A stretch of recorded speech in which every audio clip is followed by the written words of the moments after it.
하는 제목을 가지고 하나님의 말씀을 함께 나누어 보겠습니다. 오늘 이 말씀으로 인해서 우리와 우리의 가정, 우리 생활 터전위에 영원히 하나님의 인도가 함께하기를 기원드립니다. 성령이라는 무엇일까요? 성령은 또 누구일까요? 이 성령은 창조주 하나님의 영이십니다. 또 예수 그리스도의 영이시고 이를 우리는 성령이라 하는 것입니다. 구원에 우리를 이르게 하고 우리를 늘 지켜주고 보호하여 주시고 우리를 하나님의 자녀된 자로 우리를 늘 구원의 완성을 이루게 하는 성령님을 우리는 꼭 기억하시고 그 성령님이 우리랑 함께 한다는 것을 믿기를 바랍니다. 오늘 이 구절의 내용 중에서 우리는 베드로 이야기를 좀 나누고자 하는 것입니다. 이 시몬이, 베드로는 예수님의 제자가 되기 전에는 시몬이었습니다. 이 시몬이 예수님의 제자가 되기 전 그의 삶은 갈릴리 어부였어요. 시몬으로 그가 살았을 때는 어땠을까요? 자신의 마음대로 살았다는 것입니다. 시몬은 어부의 인생을 살다가 어느 날 예수 그리스도를 만나게 된 것입니다. 자신의 인생의 주인이 생긴 것이죠. 역시 우리도 바로 어느 날 세상과 더불어 풍류를 따라 살다가 어느 날 예수 그리스도를 영접하고 우리의 인생의 주인이신 하나님을 만난 것입니다. 바로 그 하나님을 우리의 구원자로 영원한 우리의 왕으로 우리 심령 속에 함께하기를 기원드립니다. 이 시몬 베드로가 배를 버려두고 예수님을 따랐다. 이렇게 성경은 말씀하고 있습니다. 그러면 그가 배를 버려두고 예수님을 따랐다는 것은 어떤 뜻일까요? 이제 자기의 인생을 예수님을 모시고 또 인생의 주인이 되신 예수님이 하자는 대로 살겠다는 뜻인 것입니다. 이후에 시몬의 삶은 자신의 인생의 주인인 예수님과 함께 먹고 쉬고 자고 어디를 가든지 관계없이 함께 하였는 것입니다. 그는 이 세상의 대단한 자로 훌륭한 선지자 하나님의 큰 제자가 된 것입니다. 그가 제자가 되기 전 평범한 어부의 한 사람으로 살았죠. 그러나 그가 제자가 되고 나서는 인생의 주인이 달라짐에 따라서 그의 삶은 크게 변화된 것입니다. 우리 역시 마찬가지로 예수님을 영접하고 주의 백성으로 삶으로 우리의 인생의 주인을 따라 우리는 그가 원하는 곳으로 따라가고 살아야 할 것입니다. 우리가 잠시 여기서 생각해 볼 대목이 있습니다. 제자들이 예수님과 함께 할 때 아무 걱정할 필요가 없었어요. 우리가 지금 그렇게 살아야 하는 것입니다.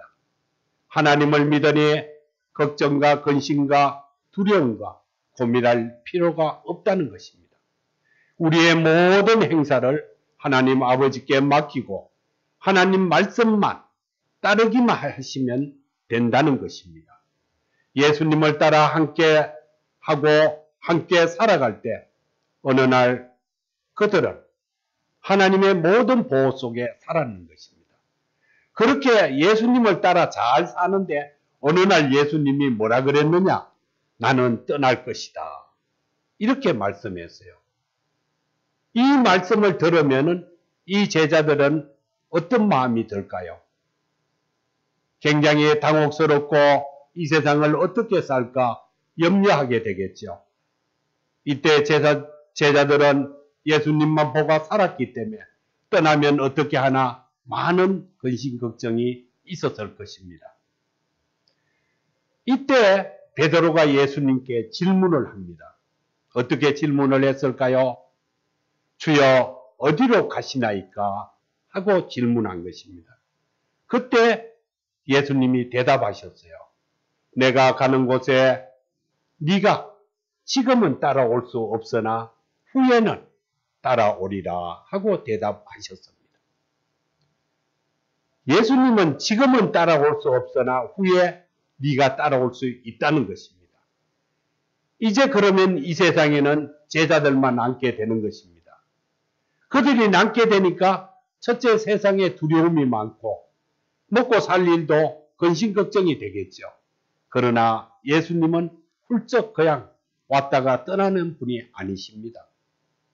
예수님은 자신이 떠나시면은 남아있는 제자들이 어떻게 될까 걱정이 되어서 먼저 위로해 주셨어요. 어떻게요? 우리가 방금 하나님의 말씀을 교동문으로 말씀하셨죠. 너희는 마음에 근심하지 말라.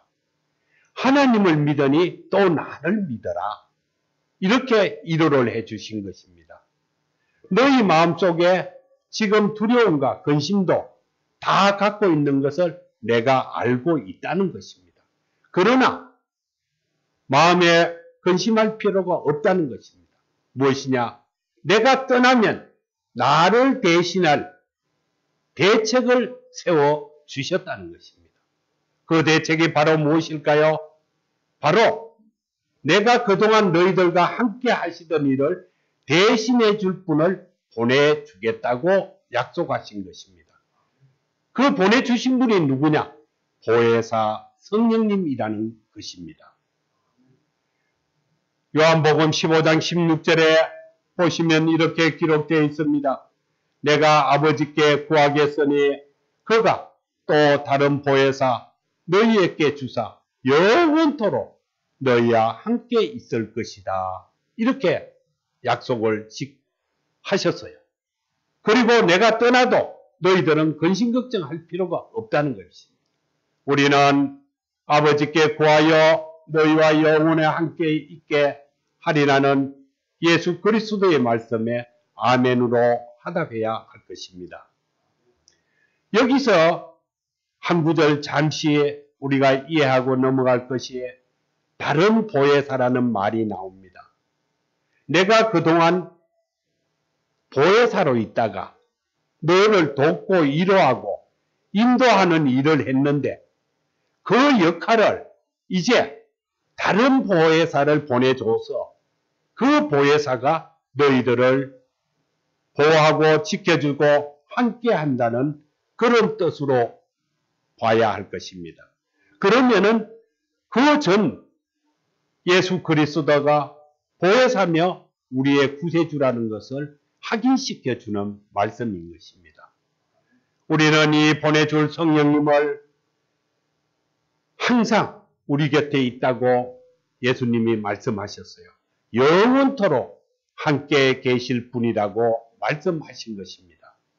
우리는 이 말의 정명은 마태복음 28장 2절에 가시면 볼지어다 내가 세상 끝날까지 너희와 함께 있으리라 하신 말씀이 약속의 말씀인 것입니다. 이 약속은 하나님이 가셔도 이 세상을 감당하고 우리를 도와줄 성령님께서 오셔서 영원토록 함께 있다는 약속인 것입니다. 그로 인하여 예수님은 성령님을 보내주셨어요. 오순절 다락방에 성령님께서 불처럼 바람처럼 임하셔서 제자들 속에 역사하기 시작한 것입니다. 예수님은 우리에게 너희들을 고아처럼 버려두지 않겠다고 약속하신 그대로 약속을 지켜주셨고 성령님은 우리를 함께하고 우리 속에 임하게 된 것입니다. 자, 우리는 잠시 생각해야 됩니다. 성령님과 예수님과 차이점이 무엇일까요? 우리 생각해 본 적 없죠?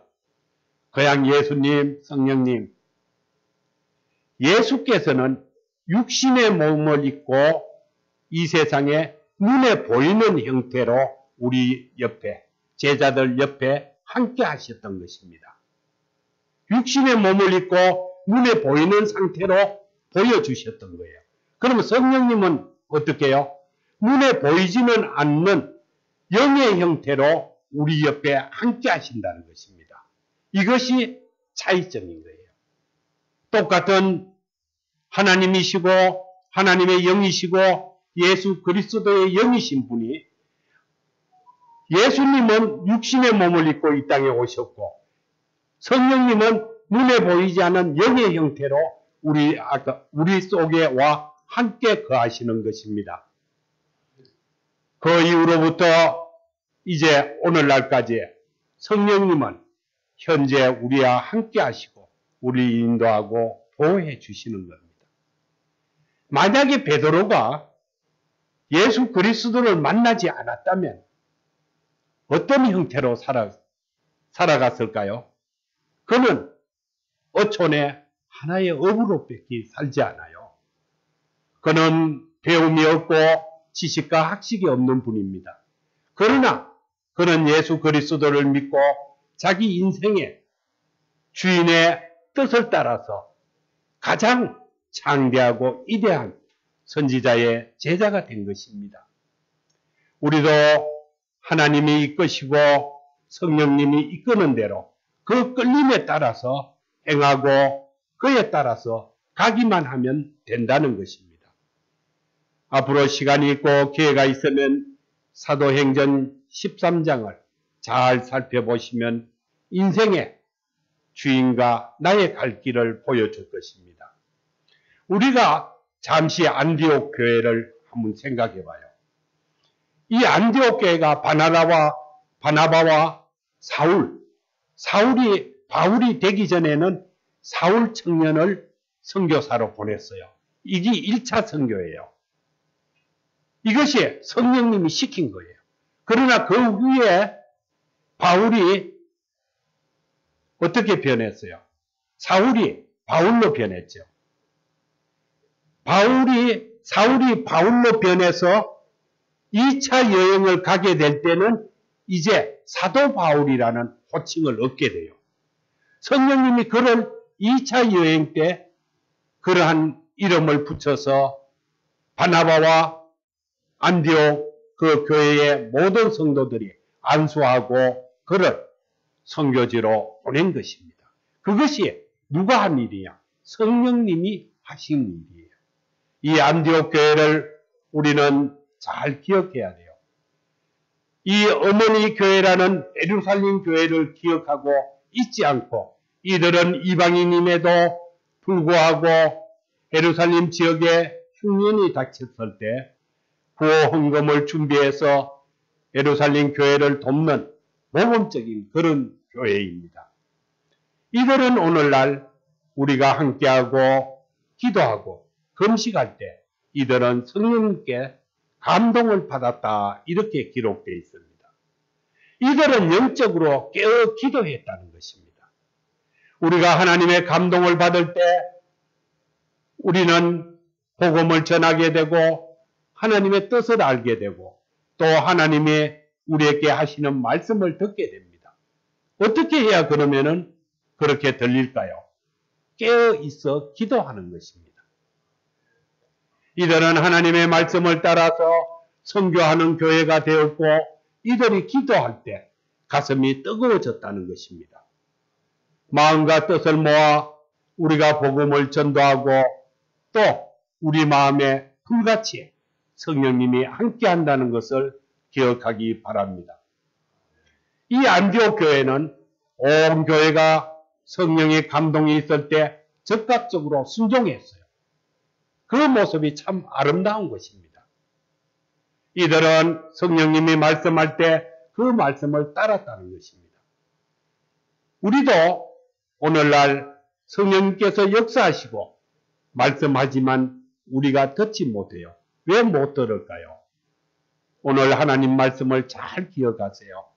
우리가 무지하고 우둔하여 또 우리 영이 어두워서 또 우리 영이 예민하지 못해서 알아듣지 못하고 깨닫지 못한다고 성경은 말씀하고 있습니다. 온 교회가 금식하고 깨어 기도했더니 그들은 깨달았다는 것입니다. 하나님의 음성을 들었다는 것입니다. 우리는 성령님이 함께 하시기 때문에 언제라도 성령님이 함께하는 우리 존재는 언제라도 영이 열리면은 성령님께서 우리에게 말씀하시는 음성을 듣고 감동받을 수 있다는 것입니다. 우리는 영적으로 우리 심령이 하나님의 음성에 민감하기를 애쓰기 바랍니다. 이것은 성령님이 주관해서 인도하는 길인 것입니다. 예수님이 지상사역할 때에 제자들은 예수님이 인도하는 대로 따랐어요. 우리도 성령님이 인도하는 대로 따라가는 것이 예수님이 제자들을 인도했듯이 성령님이 우리를 이끌림 당할 때 우리는 그 이끌림에 순종하시면 되는 거예요. 그러면 하나님의 감동을 받고 하나님의 음성을 듣고 하나님의 뜻이 나에게 임하는 것을 뜨겁게 느낄 수 있다는 사실입니다.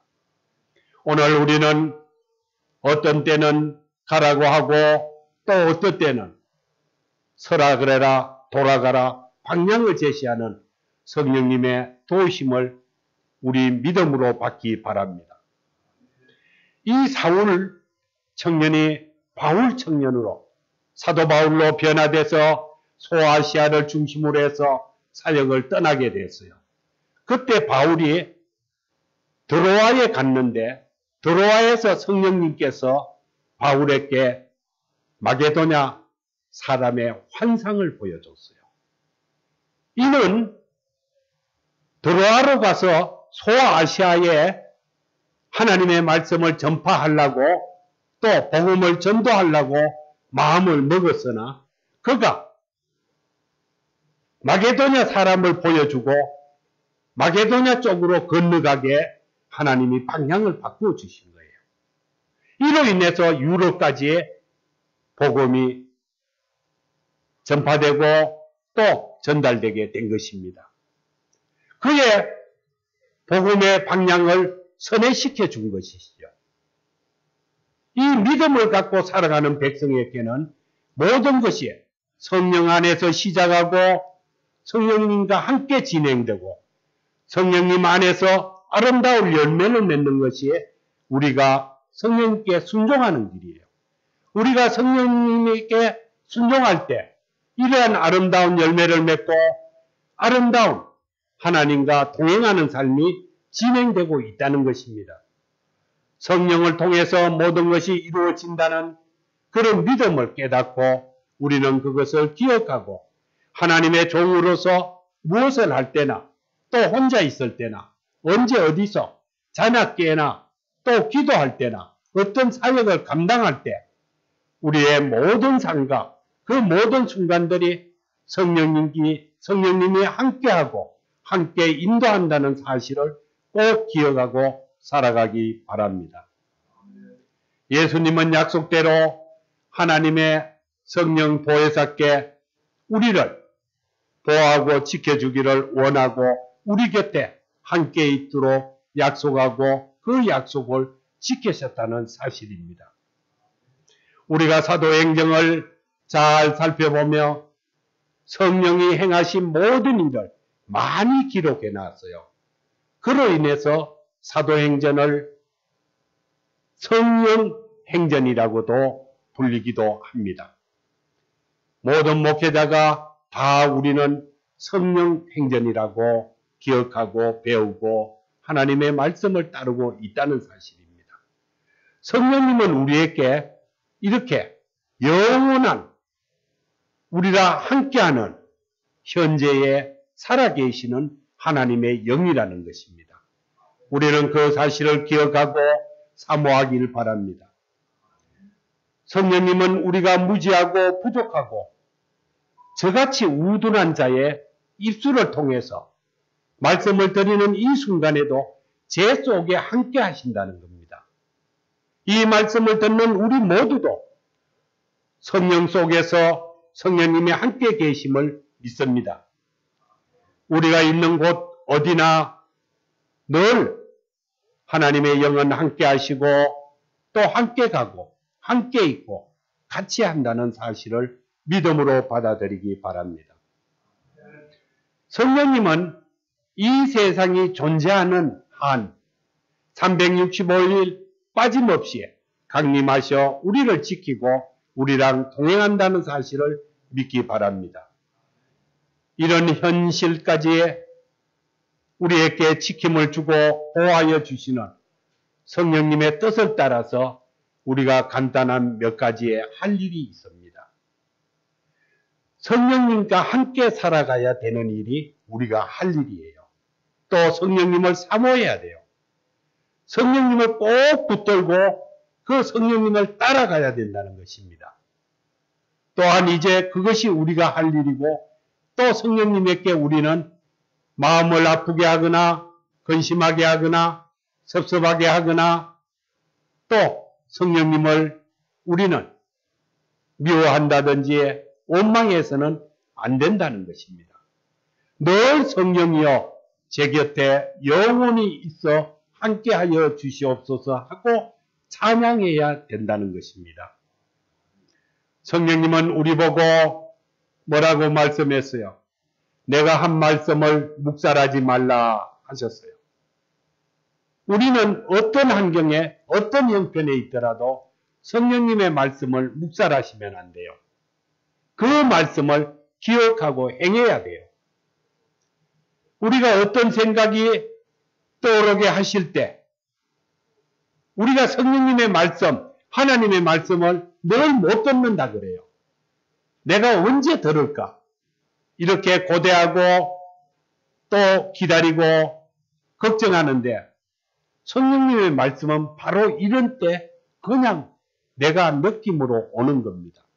어떤 생각을 떠오르게 하거나 내 가슴을 뜨겁게 할 때, 또 어떤 영감을 주실 때 이것이 성령님이 나한테 하는 행위예요.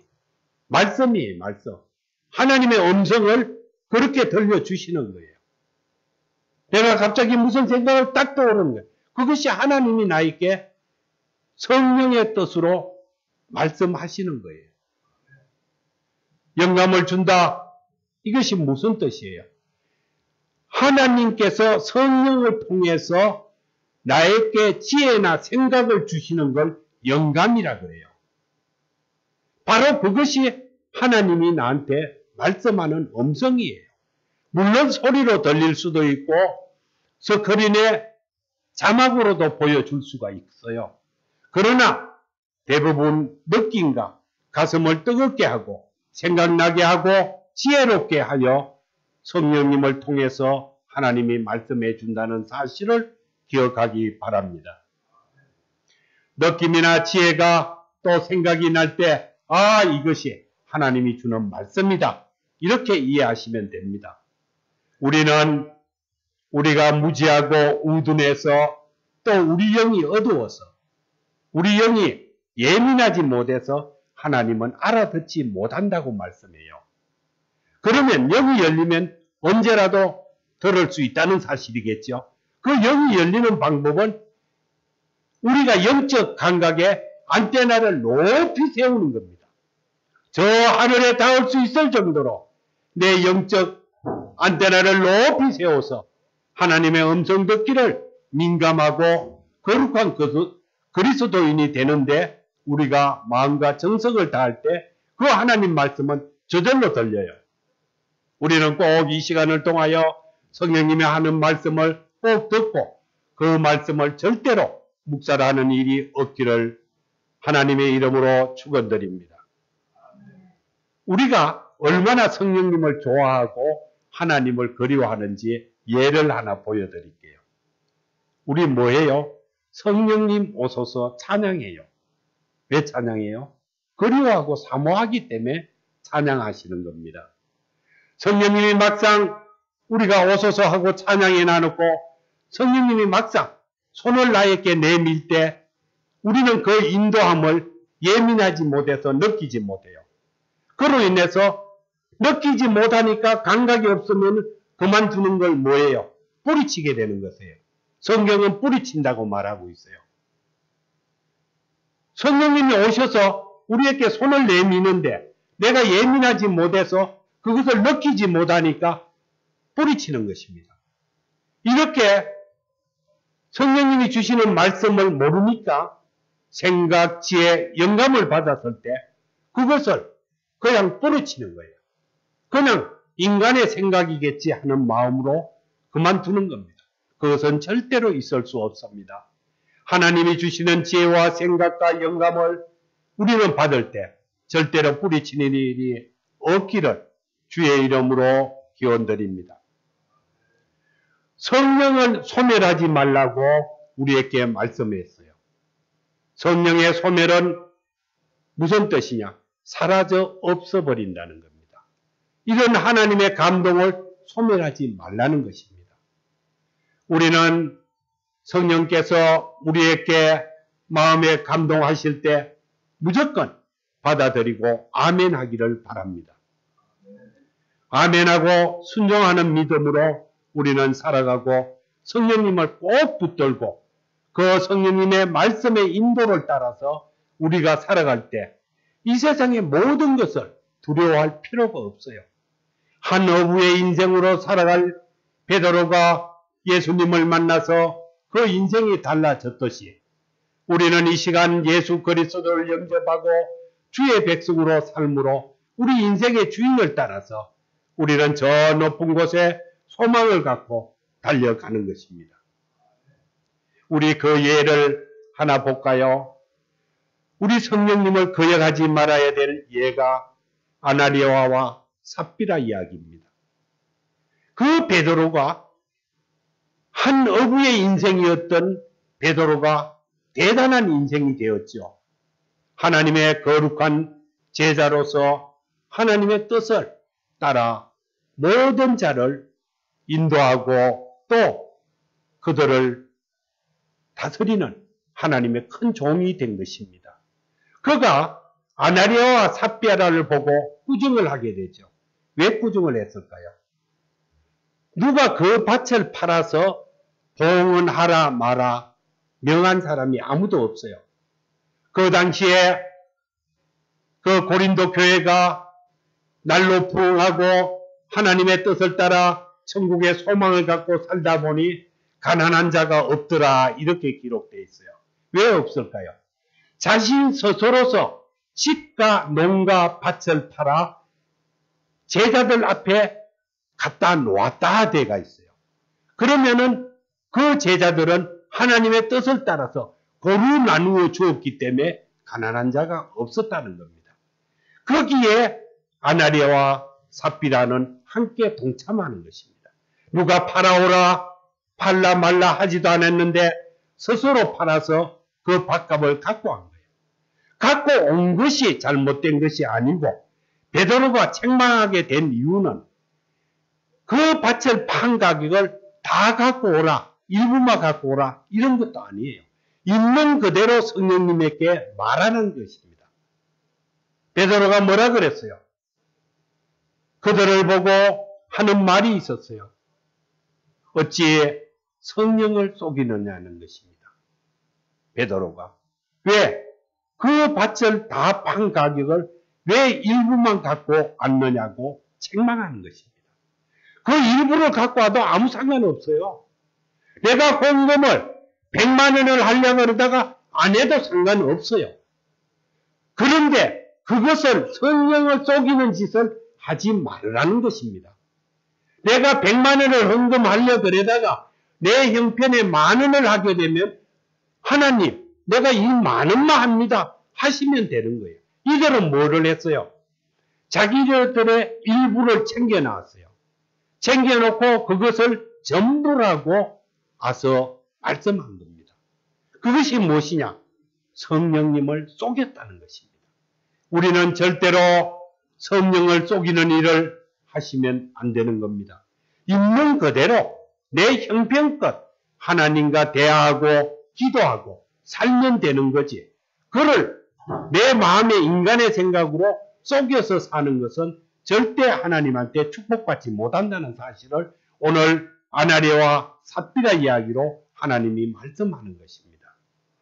우리가 내 현재 있는 그대로 하나님께 말씀드리고 성령님이 쉴 새 없이 나를 기도해주고 함께 한다는 것을 잊지 말아야 돼요. 우리가 한번 생각해 보세요. 목사가 중보 기도해주고 권사님, 집사님이 내 기도해줄 때도 기쁨과 고마움이 넘치는데 성령님이 우리를 위해서 기도해 준다는데 이거보다 더 큰 축복이 어디 있겠습니까? 우리는 그 축복을 받고 있기 때문에 두려워하고 근심하고 걱정할 필요가 없어요. 그를 따르기만 하면 되는데 우리 간사한 인간이 그를 따르지를 못해요. 교회 와서는 내가 하나님의 말씀대로 따르겠다고 다짐해놓고 세상과 함께 살아가다 보면은 그 풍류에 젖어서 세상을 더 많이 따라요. 그러다 보니까 성령님이 주신다는 복을 많이 놓치는 거예요. 우리는 앞으로 이 시간을 통해서 성령님이 주시는 큰 복을 다 받아 하나님의 천국을 이루는 믿음의 큰 백성 되기를 꼭 바랍니다. 우리가 하나님이 이렇게 사랑하고 성령님이 도우심을 깨달아야 돼요. 우리 옛날에 보면은 사랑하면은 예뻐진다는 노래도 있죠. 이와 같이 하나님께 사랑을 받으면 그 얼굴의 하색이 달라요. 우리는 하색이 달라지는 하나님의 백성 되기를 축원드립니다.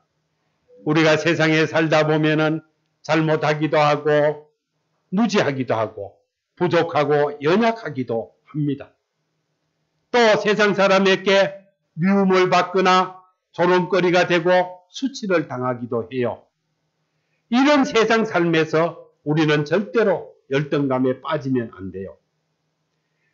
예수 그리스도 우리의 구원자이신 여호와 하나님이 우리 문제를 해결해 준다는 것입니다. 제가 금요일 날 말씀 아주 쉽게 우리는 꼭 우리의 구원자신 하나님 아버지를 믿고 하나님 아버지가 우리의 아버지이기 때문에 내 모든 문제를 해결해 준다는 마음속에 성령님 안에서 우리가 당당하게 살아야 할 것입니다. 우리는 내 지혜나 내 말과 내 능력과 내 생각을 믿지 말아야 돼요. 누구를 믿어요? 성령님을 의지하고 믿어야 되는 것입니다. 우리가 아무리 똑똑하고 지혜와 지식과 학식이 좋다 한들 성령님보다 전능할 수 없다는 것입니다. 또 우리가 부하고 강한다 한들 성령님보다 강할 수 없다는 것입니다. 바울 사도는 자신의 능력을 살아가는 것이 아니고 성령님의 능력과 그 나타나심으로 살겠다고 고백했어요. 그는 세상에서 거룩한 하나님의 종이 되었죠. 우리가 성경에서 얼마나 예수를 핍박하고 그를 믿는 자를 잡아 가두는 자가 인생의 주인을 만나 새로운 인생을 살아갈 때 달라졌음을 우리는 많이 읽었을 거예요. 우리는 바로 성령님이 인도하시고 이끌어 간다는 사실을 믿음으로 받아서 담대하게 살아가 주의 백성이 되기를 축원드립니다. 우리는 항상 깨어있고 성령님과 함께 하기를 바랍니다. 오늘 197장 풍성한 하나님의 은혜에 우리는 기억해야 돼요. 이 순간에도 성령의 은사를 내게 부어달라고 찬양해요. 어떻게? 오늘도 충만케 해달라고 해요. 아까 찬양 인도자가 이 말씀을 찬양으로 함께 했어요. 우리는 성령의 은사가 이 시간에도 부어달라고 하나님께 찬양 드리는 것입니다. 어떻게? 충만케, 불길로 우리를 인도해달라 하시는 거예요. 그 말씀을 해놔놓고 하나님이 우리에게 지혜와 생각을 주면은 그걸 잊어요. 절대로 성령님의 인도를 묵살하는 일이 없기를 바랍니다. 우리는 어두운 시대와 어려운 시대, 동시대를 살아가고 있어요. 이 시대를 살아갈 때 성령의 사람으로, 하나님의 사람으로, 말씀의 사람으로 1년 내내 영원히 성령 안에서 거하시고 또 성령의 뜻으로 세상을 이기는 그리스도인이 되기를 예수님의 이름으로 축원드립니다. 기도드립니다.